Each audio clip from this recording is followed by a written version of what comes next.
የመጨረሻው ውሳኔ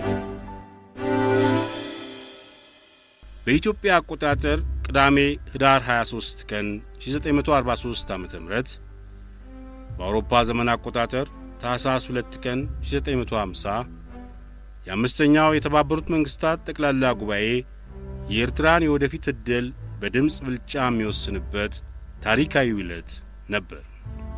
የጉባኤው ሊቀመንበር የኢራን የውጭ ጉዳይ ሚኒስትር ሚስተር ናስሮላህ ኢንተዛም ስብሰባውን ሲከፍት በሰጠው አጭር መግለጫ ለኤርትራ ጉዳይ የመጨረሻው መፍትሄ ለመስጠት የፖለቲካው ኮሚሲዮን አጥንቶ ያቀረበልንን ረቂቅ ውሳኔ እንዲሁም ከሶቪየት ኅብረት ከፖላንድና ከኢራቅ በቀረቡት ሐሳቦች ላይ ጉባኤው በየተራ ድምፅ እንዲሰጥበት እጠይቃለሁ አለ።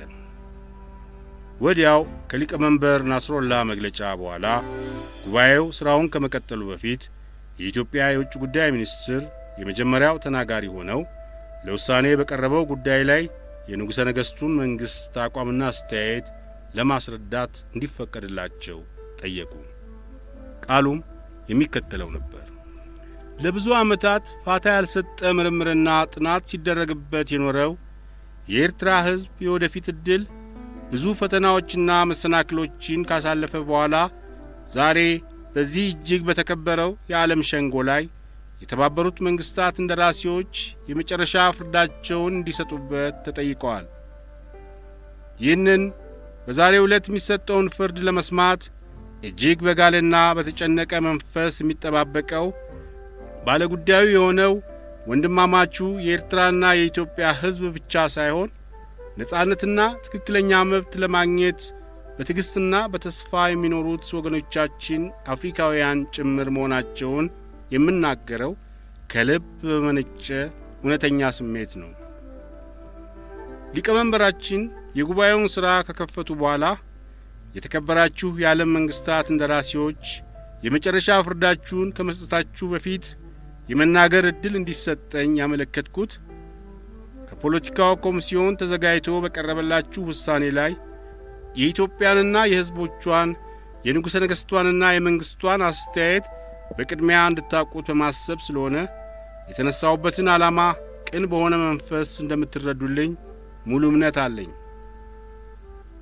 ለውሳኔ ተዘጋጅቶ ከፊታችሁ የቀረበው መፍትሔ የአብዛኛውን የኤርትራ ሕዝብ ፍላጎትና የኢትዮጵያን ጥያቄ ፍጹም የሚያረካ ለመሆኑን ከጥቂት ቀናቶች በፊት ለፖለቲካው ኮሚሲዮን መናገሬን ዛሬ ለዚህ ለተከበረው ጠቅላላ ጉባኤ መደበቅ አልፈልግም። ይሁን እንጂ አሁን ባለንበት ጊዜ የኤርትራን ጉዳይ ለመወሰን ከዚህ ከቀረበው የፌዴሬሽን መፍትሔ የተሻለ ለማናቸውም ወገን አስታራቂና አግባቢ የሆነ አማራጭ መንገድ አለመኖሩን በጥልቅ ስለተገነዘብኩ በኢትዮጵያ ንጉሠ ነገሥት መንግሥትና በሕዝቡ ስም ሆኜ ያላንዳች ቅሬታ በሙሉ የምቀበለው መሆኔን ለተከበረው ጉባኤ በይፋ አረጋግጣለሁ። በፖለቲካው ኮሚሲዮን ከብዙ ውይይትና ከብዙ ጥናት በኋላ በ14 መንግሥታት የተቀነባበረው ሐሳብ እጅግ ከፍተኛ በሆነ የድምፅ ብልጫ አሸናፊ ሆኖ የቀረበላችሁን ይህን የፌዴሬሽን መፍትሔ ለማጽደቅ የቈረጣችሁ ከሆነ ኢትዮጵያና የንጉሠ ነገሥቷ መንግሥት የተባበሩት መንግሥታትን ውሳኔ እንከን በማይወጣለት ሥርዓት የሚያከብሩትና በትክክል በተግባር ላይ የሚያውሉት መሆኑን የምገልጽላችሁ በማያጠራጥር እውነተኛ በሆነ ስሜት ነው። ለዚህ ለተከበረው ጠቅላላ ጉባኤ ኢትዮጵያና የንጉሠ ነገሥቷ መንግሥት በተጨማሪ ዋስትና ለመስጠት የሚፈልጉት ከእንግዲህ ወዲህ በኤርትራ ውስጥ ያሉት እስላሞችና ክርስቲያኖች በቁጥር አነስተኛ የሆኑ የውጭ አገር ዜጎችና ተወላጆች የተባበሩት መንግሥታት በሚያምንበት የዲሞክራሲ ሥርዓት በሕግ የተረጋገጠው መብታቸውና ነጻነታቸው በትክክል የሚከበርላቸው መሆኑን ነው። በትግሉ ዘመን በልዩ ልዩ የፖለቲካ ፓርቲዎች ስለ ኤርትራ የወደፊት ዕድል የተለያዩ አቋሞች ይዘው አንድነታችንን የደገፉትም ሆኑ የተቃወሙት ምንም አይነት ልዩነት ሳይደረግባቸው በኤርትራም ውስጥም ሆነ በኢትዮጵያ በማናቸውም የመንግሥት የሥራ መስክ ላይም ሆነ የግል ድርጅት መብታቸው የሚፈቅድላቸውን ለማግኘት አንዳችም እንቅፋት እንደማይገጥማቸው ለማረጋገጥ እወዳለሁ። በኤርትራ ውስጥ ከእንግዲህ ወዲህ በሕዝቡ መካከል አብዛኛዎችና አነስተኞች ተብሎ የሚከፈል ግሩፕ የእስላምና የክርስቲያን እየተባለ የሚለይ የአውራጃና የወረዳ ግዛት በትግሉ ዘመን የአንድነት ደጋፊ ሆኖ የዘለቀ ወይም የተቃዋሚዎች መሳሪያ የነበረ በሚል ስያሜ የሚከፋፈል ወገን ጨርሶ እንደማይኖር መታወቅ አለበት። መላው የኤርትራ ሕዝብ በዘርና በሃይማኖት ሳይለያይ በወንድማማችነት መንፈስ ተሳስሮ በእኩልነትና በጋራ ኃላፊነት ለአገሩ ልማትና ለራሱ እድገት እንዲጥር የተባበሩት መንግስታት የቀየሰለትን መንገድ የኢትዮጵያ ንጉሠ ነገሥት መንግስት መልካም አስተያየቱንና እምነቱን እንዳሳረፈበት ለማስገንዘብ እፈልጋለሁ። ለዚህ ሁሉ መሰረቱ እኛ ኢትዮጵያውያን ለኤርትራውያን ወንድሞቻቸው በመሆናችን ኤርትራውያንም የኛ የኢትዮጵያውያን ወንድሞቻችን በመሆናቸው የጋራ የሆነው ታሪካችንና የአንድነት ስሜታችን ብርታትና ቆራጥነት ሰጥቶን ያን ሁሉ የመከራ ዘመን አሳልፈን እንደገና ለመገናኘት እንድንበቃ የተባበሩት መንግስታት የሚቀይስልንን መንገድና የሚከፍትልንን አዲስ ምዕራፍ የምንቀበለው ወሰን በሌለው ደስታና ጽኑ በሆነ ተስፋ ነው። ፍቅራችንና አብረታችን መሳሪያ ሆኖን የምናደርገው ጥረትና የምናመርተው ውጤት በዚህ በተሰቃየ ዓለም ውስጥ ለሚኖሩት ወገኖቻችን ምሳሌነታችን ይጠቅም ይሆናል ብዬ ከልብ የማደርገውን ተስፋ ሳልጠቅሰው ማለፍ አልፈልግም። በመጨረሻም ለመናገር የምፈልገው በኤርትራ ውስጥ ስላሉት የጣሊያን ዜጎችና የነሱ ተወላጆች ጉዳይ ነው። ከዚህ ቀደም በየኮሚቴው ደጋግሜ እንደተናገርኩት አሁንም ለጠቅላላው ጉባኤ የማረጋግጠው በኤርትራ የሚኖሩት የጣሊያን ዜጎችና ተወላጆቻቸው የተባበሩት መንግስታት በወሰነው መሰረት መብታቸው የሚከበርላቸውና ነጻነታቸው የሚጠበቅላቸው መሆኑን ነው። ይህን በመሰለው ጉዳይ ከፍ ያሉት ገዢ ቀዳማዊ ኃይለ ሥላሴ ጠላትን ድል አድርገው ሀገራቸው በገቡበት ዕለት የኢትዮጵያን ሕዝብ ለማጥቃት ተልከው የመጡት የጣሊያን ዜጎችና ተወላጆቻቸው በሙሉ ደህንነታቸው እንዲጠበቅና የሰላም ሕይወታቸው እንዲቀጥል ያወጡትን አዋጅና የፈጸሙትን ሰብአዊ ተግባር የዓለም ታዛቢዎችና በተለይም የጣሊያን ሕዝቦች ምንጊዜም የሚዘነጉት አይመስለኝም። ቀደም ብዬ እንደተናገርኩት ሁሉ ለሰው ልጅ የሚሰጠው መብትና ነጻነት ለሁሉም በኩል ደረጃ መከበር እንዳለበት የኢትዮጵያ መሠረታዊ አቋምና ዓላማ ስለሆነ የትናንት ጠላት የዛሬ ወዳጅ እየተባለ የሚፈጸም አድሎና ጥቃት እንደማይኖር ዋስትና መስጠት እፈልጋለሁ። የተከበሩ ሊቀመንበር፣ ለንግግሬ ማክተሚያ በአንድ አረፍተ ነገር ሐሳቤን ለማጠቃለል እንድችል ፈቃዶን ጠይቃለሁ። ይኸውም ለብዙ ዓመታት የቆየው የስደትና የስቃይ ሕይወት ከተፈጸመ በኋላ ኤርትራውያን ከኢትዮጵያውያን ወንድሞቻቸው ጋር አንድነታቸው ተመልሶላቸው የጋራ ሕይወታቸውን የሚመሰርቱበት ዕድል የሚከፈተው በተባበሩት መንግስታት ድርጅታችን ትክክለኛ ፍርድ ስለሆነ አዲስ የምንከፍተው የታሪክ ምዕራፋችን ይህን ሁሉ አጉልቶ ለተከታዩ ትውልድ እንደሚያስተላልፍልን እምነቴ ጽኑ መሆኑን ነው። ከዚህ በላይ የተገለጸው የአቶ አክሊሉ ሀብተወልድ ንግግር ለጠቅላላው ጉባኤ እንዲቀርብ በፕሮግራም የተመደበ አልነበረም። ለኤርትራ የተዘጋጀው መፍትሄ የአባል መንግስታት እንደራሴዎች ድጋፋቸውም ሆነ ተቃውሟቸውን ለመግለጽ ከመጀመራቸው በፊት ጉባኤው ስለሚሰጠው ውሳኔ ባለጉዳዩ የሆኑት አቶ አክሊሉ በቅድሚያ አስተያየታቸውን በዚህ አኳኋን ዘርዝረው ለማቅረብ የውስጥ ደንቡ አይፈቅድላቸውም ነበር። ከዚህ የተነሳ ሊቀመንበሩ የኢራን የውጭ ጉዳይ ሚኒስትር በሰጠው መግለጫ ምንም እንኳን በውስጥ ደንባችን ለውሳኔ በቀረበልን ጉዳይ ላይ ንግግሩ ከመጀመሩ በፊት የባለ ጉዳዩ አስተያየት በቅድሚያ እንዲቀርብ የተፈቀደ ወይም የተለመደ ባይሆንም የኢትዮጵያ የውጭ ጉዳይ ሚኒስትር ተብራርቶ የቀረበልንን ዋስትና የሚሰጥ ንግግር ሁላችንም ያዳመጥነው በጋለና ጥልቅ በሆነ ስሜት መሆኑን ተረድቻለሁ። በበኩሌም የውጭ ጉዳይ ሚኒስትር አክሊሉ ንግግር ደስ የሚያሰኝ በመሆኑና ለስራችንም ጠቃሚ እንደሆነ በመገመት የውስጥ ደንባችንን መከተል አስፈላጊ ሆኖ አላገኘሁትም ካለ በኋላ የጉባኤው ሥራ እንዲቀጥል አደረገ። ጉባኤው ሥራውን እንደጀመረ ከ60ዎቹ የመንግሥታት እንደራሴዎች መካከል የመጀመሪያው ተናጋሪ ሆኖ የቀረበው የታላቋ ብሪታንያ መልእክተኛ ስለሆነ ምን አስተያየት እንደሚሰጥ ለመስማት በተለይ የኢትዮጵያ መልእክተኞች ከፍ ያለ ጉጉት አድሮባቸው ነበር። እንደ ተፈራውም አልሆነም። የእንግሊዙ መልእክተኞች መሪ ሰር ፍራንክ ሶስኪስ በንግግሩ መግቢያ ላይ የኢትዮጵያ የውጭ ጉዳይ ሚኒስትር የሰጡትን መግለጫ ካመሰገነ በኋላ የኤርትራ ጉዳይ ብዙ ምርምሮች የተካሄዱበትና በተለይም በፖለቲካው ኮሚሲዮን በጥልቀት የተጠና ስለሆነ ጠቅላላው ጉባኤ እንዲያጸድቀው የቀረበው መፍትሔ ከፍተኛ የሆነ የድምፅ ድጋፍ ማግኘት ይገባዋል ሲል አስተያየቱን ገለጸ። ሰር ፍራንክ ሶስኪስ ንግግሩን በመቀጠል ኤርትራ በፌዴሬሽን ከኢትዮጵያ ጋር እንድትቀላቀል የቀረበውን ሐሳብ የኢትዮጵያ መንግሥት የሚቀበለውና ጣሊያንም ሊቃወመው እንደማይችል ከጠቀሰ በኋላ ይህ መፍትሔ ፍሬያማ ውጤት ይሰጣል ተብሎ ከፍ ያለ ተስፋ የሚደረገው ጉዳዩ በቀጥታ ለሚመለከታቸው አገሮች ብቻ ሳይሆን ምሳሌነቱ ለአፍሪካ አገሮች ጭምር እንደሚሆን ታላቋ ብሪታንያ ያላትን ሙሉ እምነት ለጠቅላላው ጉባኤ አስረድቷል።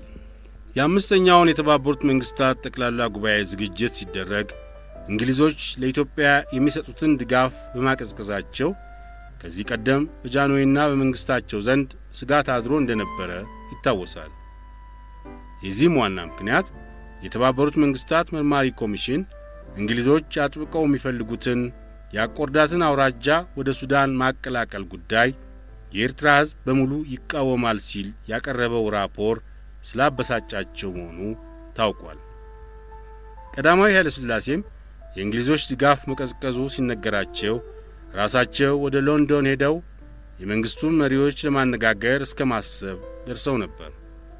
ነገር ግን የመርማሪ ኮሚሲዮን ራፖር በጊዜያዊ ኮሚቴ በሚጠናበት ጊዜና ከዚያም በፖለቲካው ኮሚሲዮን የፌዴሬሽን መፍትሔ ሲዘጋጅ እንግሊዞች ምንም እንኳን ከአሜሪካኖች ጋር ሆነው የሞቀ እርዳታ ሲሰጡ ባይታዩም የተቃውሞ ሐሳብ ባለመስጠታቸው በቀዳማዊ ኃይለ ሥላሴና በመንግሥታቸው ላይ ያደረው ስጋት እየቀነሰ ሄደ።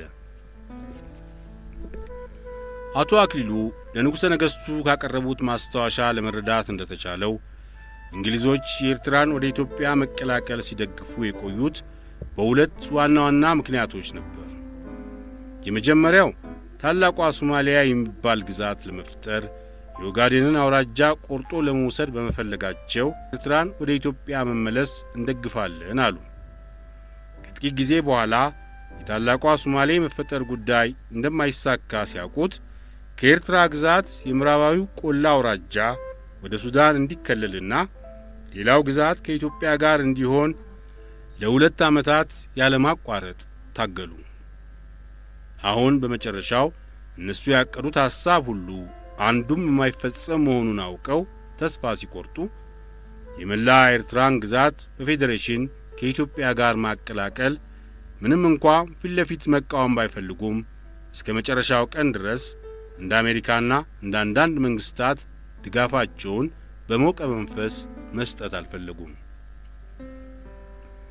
የአንድ አገር የፖለቲካ አቋም በጥቅም ምክንያት እንደ አየር ጠባይ ተለዋዋጭ በመሆኑ ወደ ኋላ ተመልሶ የነበረውን ማስታወስና ከዛሬው ሁኔታ ጋር ማገናዘብ ጠቃሚ ይሆናል።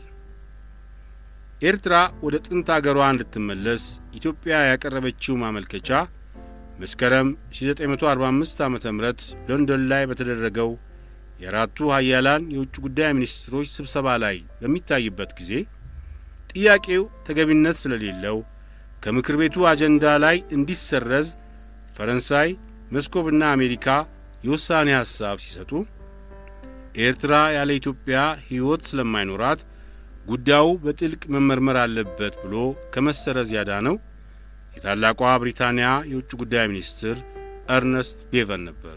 ከዚያም በኋላ ለብዙ ዓመታት ጣሊያን በምንም ምክንያት ወደ ኤርትራ መመለስ የለበትም ብሎ በማገድና ከምዕራቡ ቆላ አውራጃ በስተቀር ሌላው ግዛት በሙሉ ከኢትዮጵያ ጋር እንዲዋሃድ የታላቋ ብሪታንያ መንግሥት ያሳየው አቋም ለኢትዮጵያ ድጋፍ መሆኑ አይካድም።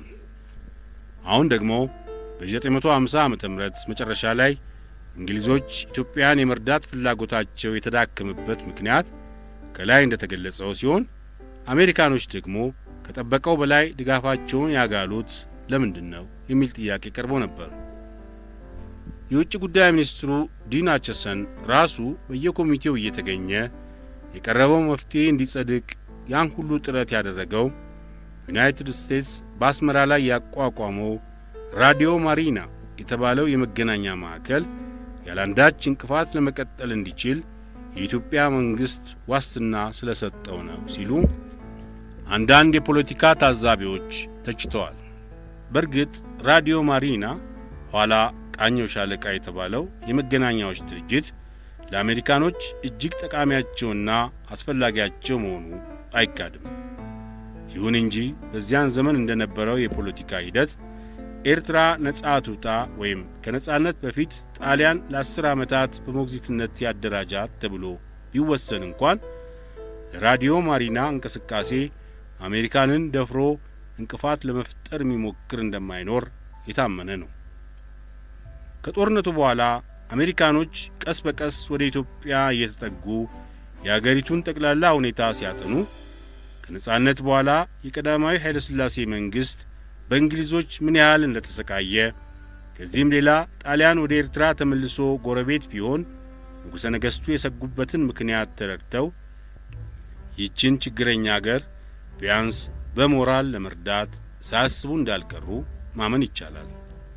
እንደዚሁም ኢትዮጵያ ኤርትራን በፌዴሬሽን አስተዳደር እንድትቀበል ሲደግፉ ለራዲዮ ማሪና ጉዳይ ብቻ ሳይሆን በቀይ ባህር አካባቢ አገሮች ሰላምና ደህንነት ተመስርቶ የዩናይትድ ስቴትስ ጥቅም ይጠበቃል ብለው ማሰባቸው የማይጠረጠር ነው። አሜሪካኖች 14 አገሮችን አሰልፈው ያዘጋጁት መፍትሄ በፖለቲካው ኮሚሲዮን ድል ያገኘ ቢሆንም ጉዳዩ ለጠቅላላው ጉባኤ ሲቀርብ ከ60 የመንግስታት እንደራሴዎች መካከል በዩናይትድ ስቴትስ ድጋፍና እርዳታ ብቻ ሊጸድቅ ይችላል ብላ ኢትዮጵያ አልጠበቀችም።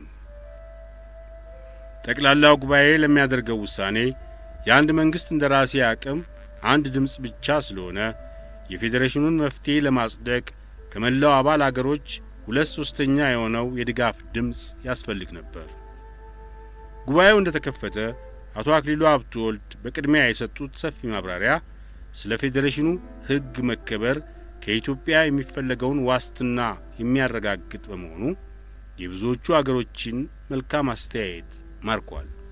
የቻይና መልእክተኞች መሪ ሚስተር ሱን ቺዩ ድጋፉን ከመስጠቱ በፊት ለጉባኤ በገለጸው አስተያየት የኢትዮጵያ የውጭ ጉዳይ ሚኒስትር የፌዴሬሽኑ አስተዳደር በተግባር ላይ እንዴት እንደሚውል አግባቢና አስተማማኝ የሆነ ዋስትና ያለው መግለጫ በሰጠን ጊዜ የጣሊያን የውጭ ጉዳይ ሚኒስትር በመካከላችን ተገኝቶ አዳምጦት ቢሆን ኖሮ ሙሉ በሙሉ ተስማምቶ በተመሳሳይ አነጋገር ትብብሩን ይገልጽልን ነበር ብዬ አስባለሁ ብሏል።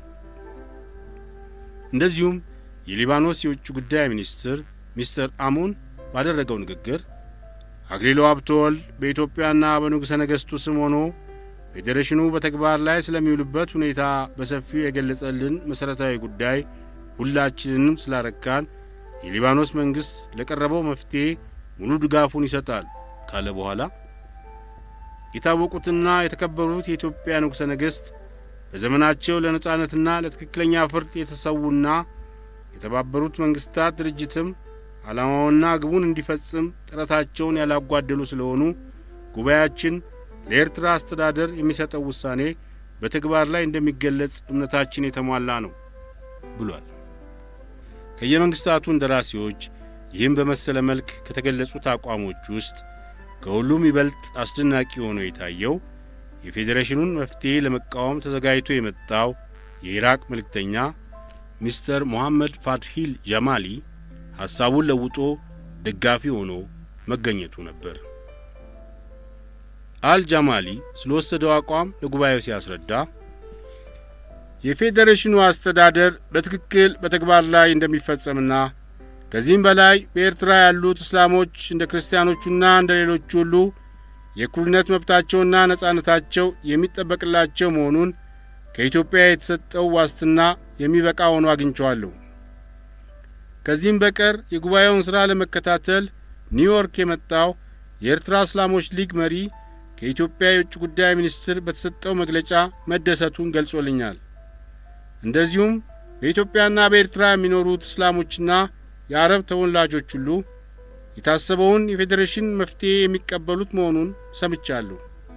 በእነዚህ ሁሉ ምክንያቶች ከዚህ በፊት ለፖለቲካ ኮሚሲዮን አቅርቤው የነበረውንና አሁንም በጠቅላላው ጉባኤ እንዲታይልኝ ያዘጋጀሁትን ረቂቅ ውሳኔ ሰርዤ በ14ቱ አገሮች ተቀነባብሮ በፖለቲካው ኮሚሲዮን ተቀባይነት ካገኘ በኋላ ጉባኤያችን እንዲያጸድቀው የተጠየቀውን የፌዴሬሽን መፍትሄ ለመደገፍ ወስኛለሁ አለ። የኢራቅ መልእክተኛ ከዚህ ቀደም ለፖለቲካው ኮሚሲዮን አቅርቦት ተቀባይነት ሳያገኝ የቀረውና አሁንም ጠቅላላው ጉባኤ እንዲያይለት አዘጋጅቶት የነበረው ረቂቅ ውሳኔ የኤርትራ ሕዝብ ነጻነትን ከማግኘትና በፌዴሬሽን ከኢትዮጵያ ጋር ከመቀላቀል የትኛውን እንደሚመርጥ በሬፈራንደም መጠየቅ አለበት የሚል ሐሳብ ነበር። ቀደም ሲል እንደተገለጸው ሁሉ ጠቅላላው ጉባኤ ስለ ኤርትራ ጉዳይ ለውሳኔ በቀረበለት መፍትሄ ላይ መነጋገር ከመጀመሩ በፊት አቶ አክሊሉ ሀብተወልድ ለመላው የተባበሩት መንግስታት እንደራሴዎች በሰጡት የዋስትና ቃል በብዙዎቹ መልእክተኞች ላይ የነበረውን ጥርጣሬ ለማስወገድና ብዙ ደጋፊዎች ለማፍራት ችሏል።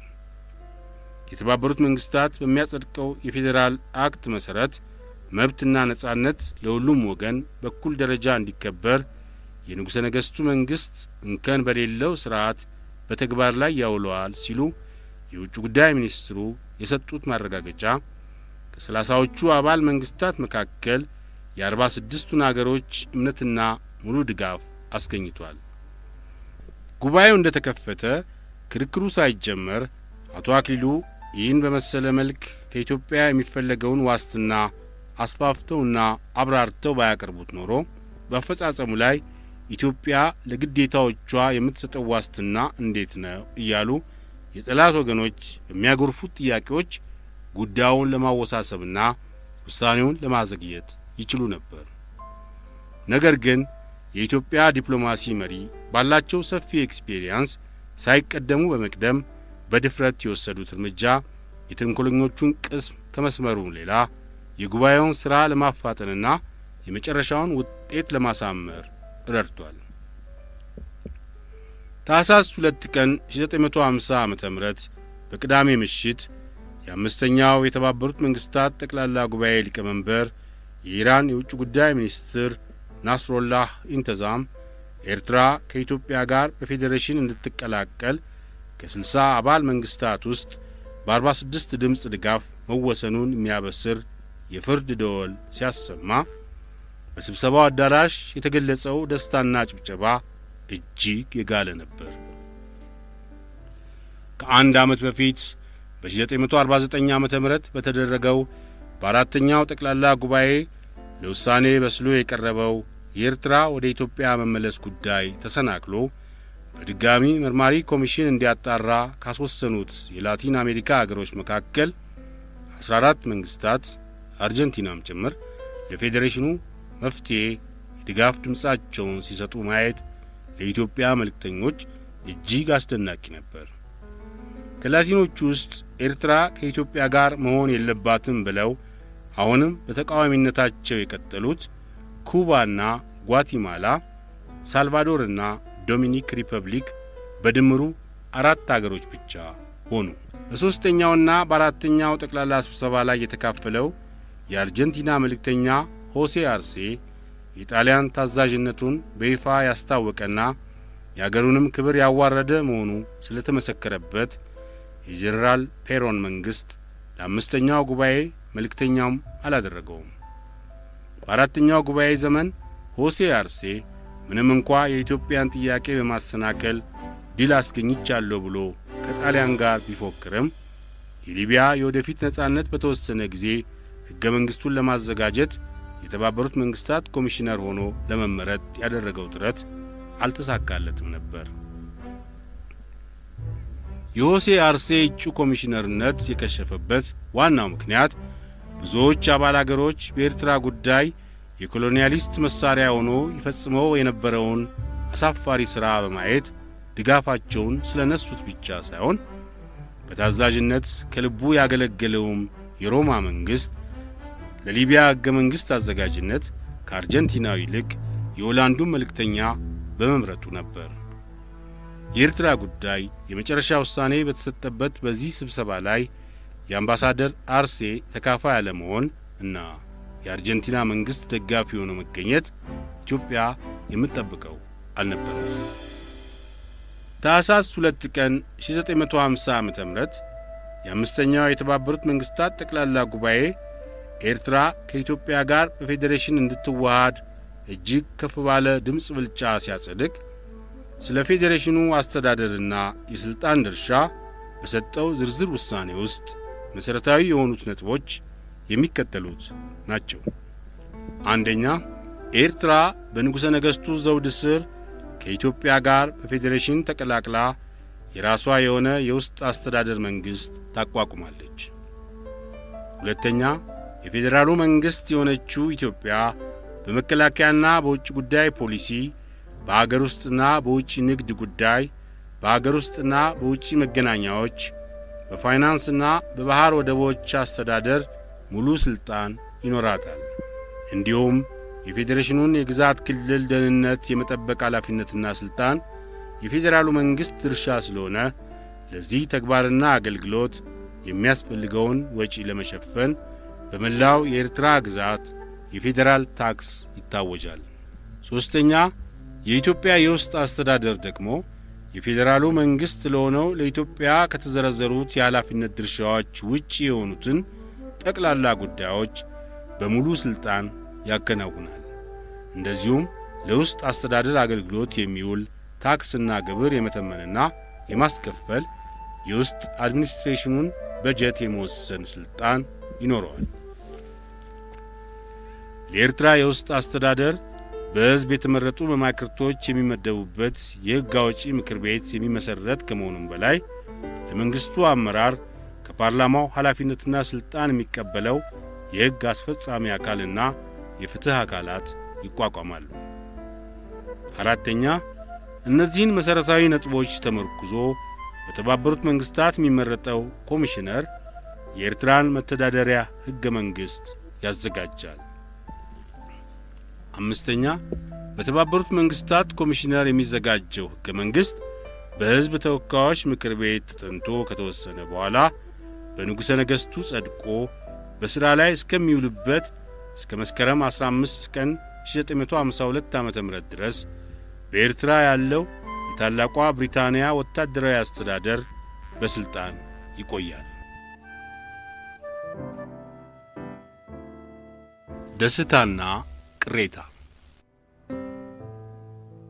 የፌዴሬሽን ሥርዓት ትርጉሙና ግብሩ በትክክል ተብራርቶ በማይታወቅበት ዓለም የተባበሩት መንግሥታት የሰጠውን ውሳኔ ለማክበር ቃል ገብቶ ከመቀበል በስተቀር ቀዳማዊ ኃይለ ሥላሴና መንግሥታቸው ሌላ ምርጫ አልነበራቸውም። በኒውዮርክ ስለተደረገው ውሳኔ በንጉሠ ነገሥቱ አካባቢ ያሉት መሳፍንትና መኳንንት ደስታና ቅሬታ በተዋሃደው መንፈስ አስተያየታቸውን ቢገልጡም ከሁሉ ይበልጥ ንጉሠ ነገሥቱን ያሳሰባቸው ኤርትራ ወደ እናት አገሯ የምትመለሰው ያላንዳች ውል መሆን አለበት ብለው ለብዙ ዓመታት ሲዋጉ የኖሩት ኤርትራውያን የአንድነት ወገኖች የተገኘው ፍርድ የሚጠቅመን እንጂ የሚጎዳን አለመሆኑን ተረድተው በደስታ መንፈስ እንዲቀበሉት ማድረጉ ነበር። ቀዳማዊ ኃይለ ሥላሴ ባላቸው የመከበርና የመፈራት ኃይል የፌዴሬሽኑን ውሳኔ ተቀብለነዋል በማለት ፈንታ አልተቀበልነውም ቢሉ ኖሮ የአንድነት ወገኖች በደም ፍላት ሕዝቡን አነሳስተው ከማን ጋር እንደሚዋጉ በትክክል ባይታወቅም ለጦርነቱ ከመዘጋጀት አይመለሱም ነበር። የፌዴሬሽኑ መፍትሔ እንደሚጸድቅ ንጉሠ ነገሥቱ ቀደም አድርገው የሚያውቁት ስለሆነ በማኅበረ ፍቅሬ ሀገር ያሉት ዋና ዋና የአንድነት መሪዎች የፍርዱን አካሄድ እንዲገነዘቡት ከታማኞቻቸው አንዱ የሆኑትን አስፋ ወልደ ሚካኤልን በአስረጅነት ወደ ኤርትራ ልከው ስለነበር የኒውዮርኩ የመጨረሻ ውሳኔ አስመራ በተሰማ ጊዜ እንደተፈራው አልሆነም።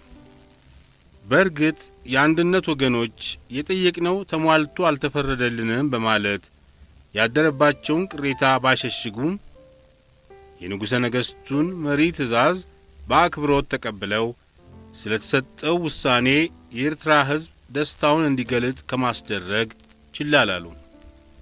የታወቁት የአገር ፍቅር አንድነት መሪዎች ራስ ኪዳነ ማርያም ገብረ መስቀል፣ ደጃዝማች በየነ ባራኪና አቶ ተድላ ባይሩ ለቀዳማዊ ኃይለ ሥላሴ በአስፋሃ በኩል ባቀረቡት ልዩ መልእክት የገለጹት አስተያየት የሚከተለው ነበር።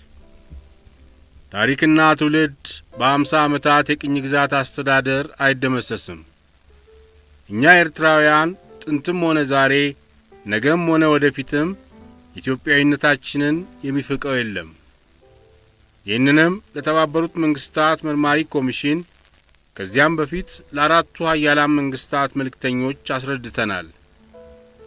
እነሱም ለገለጽነው ሐሳብና ላሳየነው መንፈስ ምስክሮቻችን ናቸው። ነገር ግን አሁን የመጨረሻ ፍርዳቸው እንደተነገረን ከኛ የተገለጸው ሐሳብና የልብ ስሜት ሙሉ በሙሉ አልተደመጠልንም። የዓለም ታላላቆች የሚባሉትና የዓለም ማህበር ዳኞች ሆነው የተሰየሙት የሚሰሩት ሁሉ የዳኝነት ነገር አለመሆኑን በሚገባ ተመልክተን ታዝበናቸዋል።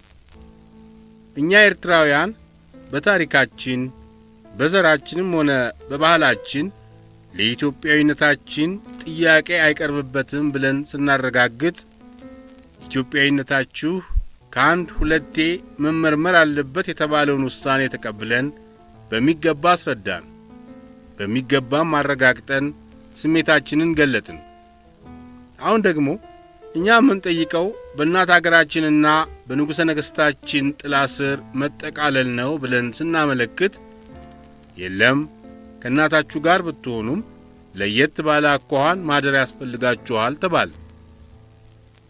ይህ ሁሉ የሚደረገው በጠላቶቻችን ተንኮል መሆኑን ደህና አድርገን ደርሰንበታል። በእኛ በኤርትራውያን ዜጎቹ እምነትና ሐሳብ ቢሆን ኖሮ ለአገራችንና ለሕይወቷ የሚጠቅማትን ለመምረጥ ከእኛ ከልጆቿ በስተቀር የማንንም የባዕድ አገር ዳኛ አንቀበልም ብለን ሁላችንም ወደ ዘመቻ እናመራ ነበር። ነገር ግን የግርማዊነቶ ኃላፊነት ለእኛ ለታማኝ ዜጎቹ ብቻ ሳይወሰን ለዓለም ሰላም ደህንነት ጭምር በመሆኑ እኛ የምንከተለው ከእርሶ ከምንወደው ንጉሠ ነገሥታችንና ጌታችን የሚሰጠንን ትእዛዝ እንጂ የራሳችንን ስሜት መሆን የለበትም ብለን ወስነናል። አሁንም ጃንሆይ መላእክተኛውን አቶ አስፋሃን ልከው ጉዳዩን በተዘረዘረ ሁኔታ እንድንረዳውና የተወሰነውንም እንድናከብር የሰጡንን ትእዛዝ በታላቅ ደስታ ተቀብለን ከእናታችን ከኢትዮጵያ ጋር አንድ ሆነን የቀድሞ ቦታችንና ታሪካችን መመለሳችንን የሚያበስርልንን ታላቅ በዓል በከፍተኛ ናፍቆት እንጠብቃለን። የተባበሩት መንግስታት የሰጠውን ይህን ፌዴሬሽን የተባለ የአስተዳደር ውሳኔ ባለጉዳዮቹ ኤርትራውያን በምን ስሜትና በምን መልክ እንደሚቀበሉት አሳሳቢ ሆኖ ስለነበረ ጃንሆይ ቀደም አድርገው ለአስፋ ወልደ ሚካኤል የሰጡት ሚስዮን ከዚህ በላይ በተገለጸው አኳኋን በጥሩ ሁኔታ በመከናወኑ በጣም ደስ ብሏቸዋል። ከኒውዮርክ የኢትዮጵያ መልእክተኞች መሪ ለንጉሠ ነገሥቱ ባስተላለፉት ቴሌግራም የተባበሩት መንግስታት ያደረገው ውሳኔ ታሪካዊነት ያለውና የሚያስደስት ቢሆንም የፌዴሬሽኑን አስተዳደር በተግባር ላይ ለማዋል ጊዜ የሚጠይቁ ዝርዝር ሥራዎች መኖራቸውን አስረድተዋል። በዛሬው ምሽት ቅዳሜ ታኅሳስ 2 ቀን የተባበሩት መንግስታት ጠቅላላ ጉባኤ ኤርትራ በግርማዊነቶ ዘውድ ስር በፌዴሬሽን እንድትቀላቀል ከ60 አባል መንግስታት መካከል በ46 ድምፅ ብልጫ ውሳኔውን ሰጥቷል። ለብዙ ዓመታት በግርማዊነቶ መሪነት ብርቱ ድካም የተደረገበት የኤርትራ ጉዳይ የመጨረሻውን ውሳኔ ማግኘቱ የሚያስደስት መሆኑን የሚገልጸው በልዩ ስሜት ነው። በድምፅ አሰጣጥ ላይ እንደታየው የተቃወሙን አገሮች በድምር 10 ብቻ ሲሆኑ አብስታንሲዮን ያደረጉት ደግሞ 4 አገሮች ናቸው። ከነዚህም ከአራቱ መካከል የስዊድንና የሳዑዲ አረቢያ አገሮች መገኘት የግርማዊነቶን መልእክተኞች አስገርሞናል። ሌሎቹ ሶቪየት ኅብረትና ተከታዮቹ እንዲሁም ፓኪስታንና ጓቴማላ ተቃዋሚዎቻችን እንደሚሆኑ ስለጠበቅናቸው አላስደነቁንም። ሆኖም በጠቅላላው ሲታይ የተቃዋሚዎቻችን ቁጥር በጣም አነስተኛ ነው ማለት ይቻላል። ቀደም ብዬ ለግርማዊነቶ ሁኔታውን እንደገለጽኩት የተባበሩት መንግስታት በሰጠው ውሳኔ መሰረት የኤርትራ አዲሱ የፌዴራሲዮን አስተዳደር ከመጀመሩ በፊት ለሚቀጥሉት 18 ወራቶች የሚጠብቁን ከፍተኛ ሥራዎች ይኖራሉ። ከነዚህም ዋና ዋናዎቹ በተባበሩት መንግስታት ኮሚሽነር ተዘጋጅቶ በመጨረሻ ግርማዊነቶ የሚያጸድቀው የኤርትራ ሕገ መንግሥትና ከታላቋ ብሪታንያ መንግስት ጋር የሚደረገው የስልጣን ርክክብ ስምምነት ነው። ከዚህ ቀጥሎ ለግርማዊነቶ ማመለክተው ከኔ ጋር የተመደቡት መልእክተኞቹ ክቡር ብላታ ኤፍሬም ተወልደ መድህን፣ ክቡር አቶ አበበ ረታ፣ ክቡር ብላታ ዳዊት ቁበግዚ፣ አቶ ገብረ መስቀል ክፍለ ጊዜ፣ አቶ ሐዲስ አለማየሁ፣ ልጅ እምሩ ዘለቀ፣ አማካሪያችን ሚስተር ጆን ስፔንሰር ያለ ረፍት ያደረጉትን ድካም ጃንሆይ እንዲያውቁላቸው እለምናለሁ። በተጨማሪም ለግርማዊነቶ የምገልጸው የኤርትራ ጉዳይ ከተጀመረበት ጊዜ አንስቶ በድንገተኛ ሞት እስከ ተለዩን እስካለፈው ዓመት ድረስ ክቡር አቶ ተስፋዬ ተገኝ በፓሪስ የግርማዊነቶ ሚኒስትር የሰጡትን ከፍተኛ አገልግሎት እዚህ ያለነው መልእክተኞቹ ጥልቅ በሆነ የሐዘን ስሜት የምናስታውሳቸው መሆኑን ነው። በመጨረሻም ሳልጠቅሰው ለማለፍ የማልፈልገው የኤርትራ ጉዳይ በአራቱ ኃያላን መንግስታት ምክር ቤት በፍርድ እንዲታይልን በምንጥርበት ጊዜ በ1946 ዓመተ ምህረት በፓሪስ የሰላም ጉባኤ ላይ ተካፋይ የነበሩት ክቡር ብላቴንጌታ ሎሬንሶ ታዛዝ በሞስኮ የግርማዊነቶ ሚኒስትር በስብሰባው ላይ ለጣሊያን ጠቅላይ ሚኒስትር ለደጋስፓሪ የሰጡትን ታሪካዊ መልስና ያሳዩትን እጅግ የሚያኮራ የኢትዮጵያዊነት መንፈስ ለምን ጊዜውም የማንረሳው መሆኑን ነው። በ1936 ዓመተ ምህረት ግርማዊነቶ በጄኔቭ የመንግስታት ማህበር ትሪቡን ላይ ተገኝተው በአገሮ በኢትዮጵያ ላይ የሚፈጸመውን የፋሽስት ግፍ ለመላው ዓለም በሚናገሩበት ሰዓት በአዳራሹ የነበሩት የጣሊያን ፋሽስቶች ስለፈጸሙት ብልግናና ታላላቅ መንግስታትም ስላሳዩት ግዴለሽነት ብላታ ሎሬንሶ የአይን ምስክርነታቸውን ለጉባኤው ሲያስረዱ ያልተደነቀና ያላዘነ አልነበረም። በዚህ እጅግ አስቸጋሪ በሆነውና የብዙ ዓመታት ድጋም በጠየቀው በኤርትራ ጉዳይ በማናቸውም መስክ አገልግሎት ያበረከቱትንና የረዱትን ሁሉ ከኔ ይበልጥ ጃንሆይ በዝርዝር ስለሚያውቋቸው የኔ አስተዋሽነት ይህን ያህል ይጠቅማል ብዬ አላስብም። አንዳንዱን ጉዳይ በዚህ ቴሌግራም ለመጥቀስ የተገደድኩትም ትዝታዬ እየተቀሰቀሰ ስላስቸገረኝ ብቻ ነው። በዛሬው ዕለት በበኩሌ ትልቅ ደስታና እርካታ የሚሰማኝ ለአገራችን ለኢትዮጵያ ታሪክ ግርማዊነቶ የጣለብኝን እምነት እንደታሰበውም ያህል ባይሆንም የተቻለውን የመፈጸም ዕድል ስላጋጠመኝ ነው። የግርማዊነቶ አገልጋይ አክሊሉ ሀብተወልድ። የውጭ ጉዳይ ሚኒስትሩ ለጃንሆይ በላኩት ቴሌግራም እንደገለጹት የኤርትራን ፌዴሬሽን ሕገ መንግሥት የሚያዘጋጀውና ከዚያም በሕዝብ ተወካዮች ምክር ቤት ተወስኖ በንጉሠ ነገሥቱ እስከሚጸድቅበት ጊዜ ድረስ ሥልጣኑ ወይም ኃላፊነቱ የተባበሩት መንግሥታት ኮሚሽነር መሆኑ ታውቋል። ጃንሆይ የፌዴሬሽኑን በተግባር ላይ ለመዋል ብዙ ውጣ ውረድ መኖሩን በቅሬታ ቢቀበሉትም በመጨረሻው ሕገ መንግሥቱ የሚጸድቀውና የሚታወጀው በንጉሠ ነገሥታዊ ፊርማቸው መሆኑ ተደጋግሞ ስለተገለጸላቸው የእኛን መልካም ፈቃድ በቶሎ እንድንሰጥ የተሾመው ኮሚሽነር በቶሎ መጥቶ ዝግጅቱ መፋጠን አለበት ከማለት በስተቀር ለጊዜው የተለየ ትእዛዝ አልሰጡም። ኤርትራ ከኢትዮጵያ ጋር እንድትቀላቀል በተባበሩት መንግስታት ስለተወሰነ ማክሰኞ ታኅሳስ 5 ቀን 1950 ዓመተ ምህረት በመላ ኢትዮጵያ በዓል ሆኖ እንዲከበርና በገነተ ልዑል ቤተ መንግሥት ንጉሠ ነገሥቱ ለመላው ሕዝባቸው መግለጫ እንዲሰጡ ተደረገ። በዚያን ዘመን የአዲስ አበባ ራዲዮ በአገር ፍቅር ማኅበር ድምፃዊ ተጫዋቾች አማካይነት ሰፋ ያለ የምሽት ፕሮግራም የሚያሰናዳው በሳምንት 3 ጊዜ ማክሰኞ፣ ሐሙስና ቅዳሜ ስለሆነ ብዙ አድማጭ ባለበት ቀን የማክሰኞውን በዓል ዜና ለሕዝቡ በዝርዝር ለማቅረብ ጥሩ አጋጣሚ አግኝቷል። በጋዜጦችም በኩል በዚያን ዘመን የዕለት እትም አልነበረም። በየሳምንቱ ሮብ የሚወጣው ሰንደቅ ዓላማችን የተባለው ጋዜጣ የማክሰኞውን በዓል አሟልቶ ለማተም በቂ ጊዜ ስለሌለው ዕድሉ በየሳምንቱ ቅዳሜ ለሚዘጋጀው ለአዲስ ዘመን ጋዜጣ ሆኖ ነበር። ማክሰኞ ታኅሳስ 5 ቀን ከጠዋቱ በ4 ሰዓት ተኩል በገነተ ልዑል ቤተ መንግሥት ግቢ ውስጥ በብዙ ሺህ የሚቆጠር የአዲስ አበባ ሕዝብ በተሰበሰበበት ክብረ በዓል ላይ ንጉሠ ነገሥቱ ንግግራቸውን የከፈቱት መላው ሕዝባችን እንደሚያውቀው የኤርትራ ወደ ኢትዮጵያ መመለስ በዘመነ መንግሥታችን ያለማቋረጥ የደከምንበት ነው በሚል ቃል ነበር። ጃንሆይ እንደተናገሩት ኤርትራን ወደ ኢትዮጵያ ለመመለስ ለብዙ ዘመናት በሰው ኃይልና በገንዘብ ወጪ ምን ያህል ከባድ ጥረት እንደተደረገ መላው የኢትዮጵያ ሕዝብ ጉዳዩን በሚበቃ ያህል ተረድቶታል ማለት አይቻልም።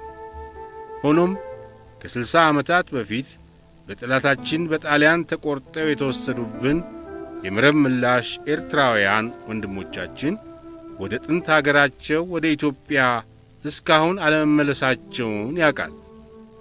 የአገር ፍቅር ማኅበር ድምፃውያን በልዩ ልዩ ዜማዎችና ግጥሞች ተወዳጁ ንጉሠ ነገሥታችን ወንድሞቻችን ኤርትራውያን እንዲመለሱልን በዓለም ሸንጎ ላይ ፍርድ አስገኙልን እያሉ የሕዝቡን መንፈስ በራዲዮ ስለቀሰቀሱት በዓሉ በአዲስ አበባ ብቻ ሳይሆን በየጠቅላይ ግዛቱም በደመቀ ሁኔታ ተከብሯል። ቀዳማዊ ኃይለ ሥላሴ በገነተ ልዑል ቤተ መንግሥታቸው ሰገነት ላይ ሆነው ለመላው የኢትዮጵያና የኤርትራ ሕዝቦች ማስረዳት የፈለጉት 2 ዋና ዋና ጉዳዮችን ነበር። ይኸውም አንደኛ ኤርትራን ወደ ኢትዮጵያ ለመመለስ ጉዳዩን በቀጥታ ራሳቸው እየመሩት በውጭ ጉዳይ ሚኒስትራቸው አማካይነት በዓለም ጉባኤ ፊት የተደረገውን አስቸጋሪ ክርክር ሲሆን፣ ሁለተኛ በተባበሩት መንግስታት አሁን በመጨረሻ የተሰጠው ውሳኔ ከኤርትራ ሕዝብ በጣም የሚበዛው ወገን ያላንዳች አጥታ ከኢትዮጵያ ጋር አንድ ለመሆን የገለጸውን ፍላጎትና ኢትዮጵያም ያቀረበችውን ጥያቄ የሚያረካ አለመሆኑን ነው። ከዚህም አያይዘው ይህ ውሳኔ አጥጋቢ ስላልሆነ አንቀበልም ብንል 45 ዓመት በተስፋ 10 ዓመት በትግል ሲንገላቱ የቆዩትን ኤርትራውያን ለኢትዮጵያዊነት ያላቸውን ናፍቆት ከማዘግየት በስተቀር ሌላ ጥቅም አለመኖሩን አስረድተዋል። ከዚህም በቀር የተባበሩት መንግስታት በወሰነው መሠረት የኤርትራ መተዳደሪያ ደንብ በጥንቃቄ ተዘጋጅቶ ንጉሠ ነገሥቱ ራሳቸው በመልካም ፈቃዳቸው እስከሚያጸድቁት ድረስ ብዙ የሚከናወኑ ዝርዝር ሥራዎች መኖራቸውን ከጠቀሱ በኋላ በንግግራቸው ፍጻሜ ላይ ኤርትራውያን ለራሳቸው ደህንነት ሲሉ ወደፊት ያለባቸውን የጋራ ኃላፊነት እንዲያስተውሉና ይህም የዓለም መንግስታት የሰጠው ውሳኔ በተቻለ ፍጥነት ፍጻሜ እንዲያገኝ የእርስ በርስ ፍቅራቸውንና ኅብረታቸውን እንዲያጠናክሩ አደራ እንላቸዋለን ብለዋል። ንጉሠ ነገሥቱ ለመላው ሕዝባቸው ባደረጉት በዚህ ታላቅ ንግግር ኤርትራ ወደ ኢትዮጵያ እንድትመለስ በተባበሩት መንግስታት የተወሰነው በፌዴሬሽን መሆኑን ጨርሶ አልጠቀሱም። በዚያን ጊዜ በራዲዮም ሆነ በየጋዜጦቹ የተገለጸው ኤርትራ በንጉሠ ነገሥቱ ዘውድ ውስጥ ሆና እንድትተዳደር መወሰኑን ብቻ ነበር። የፌዴሬሽኑ ጉዳይ በይፋ የተገለጸው የተባበሩት መንግስታት ኮሚሽነር አስመራ ላይ ትልቅ ቢሮ ከፍቶ የኤርትራን ሕገ መንግሥት ማዘጋጀት ከጀመረበት ጊዜ አንስቶ ነው። ማክሰኞ ታኅሳስ 5 ቀን 1950 ዓመተ ምህረት በአዲስ አበባና በመላው ኢትዮጵያ በተደረገው ትልቅ በዓል ላይ በኤርትራ ጉዳይ ለብዙ ዓመታት ያለማቋረጥ የታገሉትና በመጨረሻም የገጠሟቸውን ጠላቶች ሁሉ አሸንፈው ይህን ውጤት ያስገኙት የንጉሠ ነገሥቱ የውጭ ጉዳይ ሚኒስትር በሕመም ምክንያት አዲስ አበባ ተገኝተው ተካፋይ ለመሆን ሳይችሉ ቀሩ። የኤርትራን ጉዳይ አራቱ የዓለም ሀያላን አገሮች መወሰን አቅቷቸው ዳኝነቱን ለተባበሩት መንግስታት ካዛወሩበት ጊዜ ጀምሮ የደረሰውን ፋታ ያልሰጠ እጅግ አስቸጋሪ ሙግት በድጋሚ መዘርዘር ባያስፈልግም በተለይ የአምስተኛው የተባበሩት መንግስታት ጠቅላላ ጉባኤ ሂደት ለአክሊሉ ሀብተወልድ ከወሰን ያለፈ የመንፈስ ጭንቅና ስቃይ የሰጠ መሆኑን መጥቀስ ይገባል። ጉዳዩ በጊዜያዊ ኮሚቴ መጠናት ከጀመረበት ቀን አንስቶ በዋናው ኮሚሲዮን ሙሉ ድጋፍ ካገኘ በኋላ ለጠቅላላው ጉባኤ ቀርቦ የመጨረሻ ውሳኔ እስከተሰጠበት ሰዓት ድረስ ለ5 ወራት የቀን ሰላም የሌሊት እንቅልፍ አልነበራቸውም። ፍርድ የሚከናወነው በወገን ብዛትና ባድሎ በሆነበት የዓለም ሸንጎ ላይ የኢትዮጵያና የንጉሠ ነገሥቷ አደራ የከበዳቸው ያለማቋረጥ ለ5 ዓመታት ከ1945 እስከ 1950 ከብዙ ጠላቶች ጋር የተጋፈጡት ሙግትና የተቀበሉት ስቃይ በምን ቀንና በምን ሰዓት ፍትሕ እንደሚያስገኝላቸው አክሊሉ ሀብተወልድ መተንበይ አይችሉም ነበር። በግንቦት 17 ቀን 1949 ዓመተ ምህረት በተደረገው በሦስተኛው ጠቅላላ ጉባኤ የኤርትራ ወደ ኢትዮጵያ መመለስ ጉዳይ እጅግ ከፍተኛ የሆነውን የአባል መንግስታት ድጋፍ ካገኘ በኋላ በመጨረሻዎቹ ደቂቃዎች ላይ በጠላት ተንኮል ፍርዱ እንዳይጸድቅ በቀጠሮ ሲተላለፍባቸው በህዳር 21 ቀን 1949 ዓመተ ምህረት በአራተኛው ጠቅላላ ጉባኤ ላይ ደግሞ ይሄው ለውሳኔ በስሎ የነበረው የኤርትራ ጉዳይ በጠላታችን በጣሊያንና በወገኖቹ ተንኮል ተሰናክሎ እንደገና ምርመራ እንዲደረግ ያለ አግባብ ሲፈረድባቸው በኢትዮጵያ መልእክተኞች መሪ ላይ የደረሰው ሰቀቀንና ብስጭት ምን ያህል እንደሆነ መገንዘብ ይቻላል። ከሁሉም ይበልጥ እጅግ አሳዛኝ የነበረው በዚህ በአራተኛው ጠቅላላ ጉባኤ ዘመን የደረሰው ሁኔታ ነው።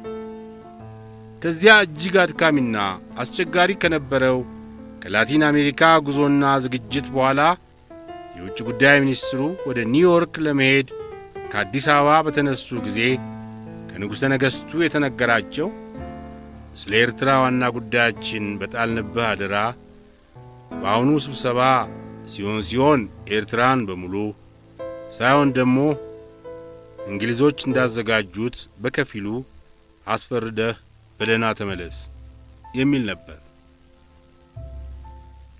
የኢትዮጵያ መልእክተኞች ኒውዮርክ ከደረሱ በኋላ የኤርትራ ጉዳይ በጠላት ተንኮል ተመርዞና ተወሳስቦ ሲያገኙት ፍርድና እውነት በወገንና በገንዘብ መሸሸግ የለበትም ብለው ቢታገሉም ዳኛና ረዳት ለማግኘት አልቻሉም። በዚያች በዕለተ ሰኞ ህዳር 21 ቀን 1949 ዓመተ ምህረት ከእኩለ ቀን በኋላ በ10 ሰዓት የአራተኛው ጠቅላላ ጉባኤ ጣሊያንና ወገኖቹ በቀየሱትና በፈለጉት መንገድ ውሳኔውን ሲሰጥ በአክሊሉ ሀብተወልድ ላይ የደረሰውን ሐዘንና ምሬት መለካት የሚቻል አልነበረም። ኤርትራ እንደገና እንድትመረመር ዳኞቹም የኢትዮጵያ ጠላቶች እነ ፓኪስታን እንዲሆኑ ሶማሌ ለጣሊያን ተመልሳ እንድትሰጥ የሚለው ይህ አሳዛኝ ውሳኔ ከጸደቀ በኋላ የቀዳማዊ ኃይለ ሥላሴ የውጭ ጉዳይ ሚኒስትር መድረኩ ላይ ወጥተው ሀገሬ ኢትዮጵያ በዓለም ሸንጎ ላይ ፍርድ ተነፍጓት ስታዝን ለመጀመሪያ ጊዜ አይደለም። በኤርትራም ሆነ በሶማሌ ጉዳይ ፍርዱን የሰጣችሁት ለግፈኛው ጣሊያን ስለሆነ ዳቦ ለጠየቀ ድንጋይ እንደተባለው በደሉን የጣላችሁት በአገሬ በኢትዮጵያ ላይ መሆኑን እንድትረዱት እጠይቃለሁ ብለው የስብሰባውን አዳራሽ ለቀው ሲወጡ የኒውዮርኩን የተባበሩት መንግስታት ተመልሰው የሚያዩት አልመሰላቸውም ነበር። ይህ ሁሉ ከደረሰ ከአንድ ዓመት በኋላ በታኅሳስ 2 ቀን 1950 ዓመተ ምህረት ለብዙ ዓመታት የተጨነቁበትና የተንገላቱበት የኤርትራ ወደ ኢትዮጵያ መመለስ የመጨረሻውን ውሳኔ ሲያገኝ አቶ አክሊሉና አብረዋቸው የደከሙት የኢትዮጵያ መልእክተኞች እርስ በርሳቸው ደስታቸውን የተገላለጹት እንባ በተናነቀው ስሜት ነበር። ብዙ ጊዜ ትዕግስትና ጥንካሬ ከብልህነት ጋር ሲተባበሩ በመጨረሻው ፍሬያማ ስለሚሆኑ በአምስተኛው ጠቅላላ ጉባኤ ኤርትራ ወደ ኢትዮጵያ እንድትመለስ ፍርድ ሲሰጥ በአገራችን ታሪክ ላይ አንድ አዲስ ምዕራፍ ተከፍቶ በኢትዮጵያ ሰማይ የደስታ ፀሐይ ስታሸበርቅ ታያቸው። ከዚህ መልካም ውጤት በኋላ አክሊሉ ሀብተወልድ ወደ አገራቸው ተመልሰው ከንጉሠ ነገሥቱ የተዘጋጀላቸውን ልዩ ሽልማትና አድናቆት የተመላ ምስጋና ተቀብሎ በመደሰት ፋንታ ለብዙ ጊዜ በአእምሮአቸውና በሰውነታቸው ላይ ሲከማች የቆየው ጭንቀትና ድካም ጤናቸውን ስላወከው ሥራቸውን ሲጨርሱ ወደ ሆስፒታል ማምራት ግዴታ ሆነባቸው። የኤርትራና የኢትዮጵያ መቀላቀል እንደተወሰነ ከአዲስ አበባ ከንጉሠ ነገሥቱ ጀምሮ ግርማዊት እቴጌ ጭምር ለአቶ አክሊሉ ሀብተወልድ ወደ ኒውዮርክ የተላኩት የደስታ መግለጫ ቴሌግራሞች እጅግ ብዙዎች ሲሆኑ ዋና ዋናዎቹ የሚከተሉት ነበሩ። ሀ ከግርማዊ ጃንሆይ ይድረስ ከአቶ አክሊሉ ሀብተወልድ ለአገራችን ለኢትዮጵያ ይጠቅማል ብለን ከቀድሞ ጀምሮ ስንደክምበት የነበረውን የኤርትራን ጉዳይ ፈጣሪያችን በዘመናችን እንዲጨረስ ስለፈቀደ ደስታችንን የምንገልጸው ይህን ቸርነት ላደረገልን እግዚአብሔር ምስጋና በማቅረብ ነው። አንተም ለዚህ ድካማችን ተካፋይ ሆነህ ትእዛዛችንን በመከተል ያደረግከውን ድካም በተለይም በተባበሩት መንግስታት ለጉዳዩ ሙሉ ኃላፊነት ሰጥተንህ ለመልእክተኞቻችን መሪ ሆነህ ብዙ ጊዜ ተጉዘህ የፈጸምከውን አንዘነጋውም። ወደ አዲስ አበባ በቶሎ እንድትመጣ ያሰብነውም በደስታው በዓል እኛው አጠገብ እንድትሆን ስለነበረ መታመምህን ስንሰማ እጅግ አዝነናል። አሁንም ከጤናህ የሚብስ ነገር ስለሌለ የሚያስፈልገውን ሕክምና ሁሉ አድርገህ እንድትመለስ እንወዳለን። ከግርማዊት እቴጌ መነን ይድረስ ከአቶ አክሊሉ ጤና ማጣትህን ስሰማ በጣም አድርጌ አዘንኩ። እኛ ሐሳባችን እዚህ መጥተህ ደስታውን አንድ ላይ እንድንካፈል ነበር። ድካምህን ሳይቆርጥልህ እንደዚህ በመታመምህ የሚያሳዝን ነው። አሁንም እግዚአብሔር መሐሪ ነውና በቸርነቱ ምሮህ በደና ለመገናኘት ያብቃን። ፊርማ እቴጌ መነን። ሐመርኋ ከጸሐፌ ትእዛዝ ወልደ ጊዮርጊስ። አንዳንድ ጊዜ እውነተኛ ደስታን በሚበቃ ቃላት መግለጥ ያስቸግራል። ለብዙ ዓመታት የደከምክበት ጉዳይ ፍሬውን ስለሰጠ ካንተ የበለጠ የተደሰትነው እኛ ነን። ይህችን ፍርድ ያገኘህባትን ቀን ላንተ የሰላምና የደስታ ዘመን መክፈቻ አድርገህ ልትደሰትባት ይገባል። ይህን የምለው ለሀገራችን ለኢትዮጵያ ስትደክም ያሳለፍከው ጭንቅና ፈተና ትዝ እያለኝ ነው። ከዚህ ቀደም ደጋግሜ ነግሬያለሁ። እንዳንተ ያለ ጥሩ ጠበቃ ተሟግቶ ፍርድ በማግኘቱ ብቻ ሥራው ተፈጸመለት ማለት አይደለም። እኛም ዘንድ ባለው አስተያየት የተፈረደውን ማስፈጸምም የጠበቃው ኃላፊነት ነው። ስለዚህ የተባበሩት መንግስታት ኮሚሽነር የኤርትራን አስተዳደር ለማዘጋጀት ከመምጣቱ በፊት እዚህ በሰፊው የሚጠብቅህን ሥራ አቀህ ከመመለስ በፊት ደህና አድርገህ ታከም። የተቻለውንም ያህል እረፍት አድርግ። የልብ ደስታዬን ምገልጥልህ ሳገኝህ ነው። ከሙሉ ጤና ጋር እንዳይህ በጸሎት አስብሃለሁ። ከአቶ ይልማ ደሬሳ የንግድና ኢንዱስትሪ ሚኒስትር። ብራቮ አክሊሉ! በኤርትራ ጉዳይ የተጣለብህን ሚስዮን በሚያኮራ መንገድ ደክመህ ፈጸምክ። የሞቀ ደስታዬንና ስለ ጤናህም መልካም ምኞቴን እምልክልህ ከተለየ የወንድምነት ስሜት ጋር ነው። ስለ አንተ ያልተደሰተ የለም። ሁሉም አድንቀዋል። አበዛው ባትለኝ ያ ሙግት ገጥመህ የረታኸው ወዳጅህ ካርሎስ ፎርሳም የደስታ መግለጫ ቢልክልህ የተገባ ነው ላለሁ። ከደጃዝማች መኮንን ደስታ የወለጋ ጠቅላይ ግዢ። ለወንድሜ ወዳጄ አቶ አክሊሉ የኤርትራ ወደ ኢትዮጵያ መቀላቀልና ለኢትዮጵያም የባህር በር ባለቤትነቷ መመለሱ የድካም ፍሬ ነው። የሠራኸው ሁሉ ለአገርህና ለንጉሠ ነገሥትህ ለእኛም ለኢትዮጵያውያን ወገኖችህ የሚያስደስት ብቻ ሳይሆን የሚያኮራም ነው። የተሟላ ጤና ይዘህ በሰላም ተመለስልን። ከአቶ ተድላ ባይሩ የአገር ፍቅር አንድነት ዋና ጸሐፊ። ለክቡር አቶ አክሊሉ በግርማዊ ንጉሠ ነገሥታችን ታላቅ መሪነት ለእኛ ለኤርትራውያን ኢትዮጵያዊነታችንን ለማስገኘት በኒውዮርክ ላይ የነበረዎት የሥራ ድካምና እንደዚሁም ከጠላቶቻችን ጋር የነበረዎትን ሁሉ በዓይኔ አይቼ ስላዘንኩሎ አሁን በተገኘው ፍርድ ሰላም ያገኛሉ ብዬ በብዙ ተስፋ አድርጌያለሁ። እዚህ ኤርትራ ለእኛም ለኤርትራውያን የደረሰን ደስታ በጣም ብዙ ስለሆነ በደህና ሲመለሱ ያዩታል። የተባበሩት መንግሥታትም ወደፊት ለእኛ የሚሠራው ብዙ ነገር አለ ስለተባለ እኛም ለመዘጋጀትና ለመሥራት የእርሶ መምጣት በደስታ ያስፈልገናል።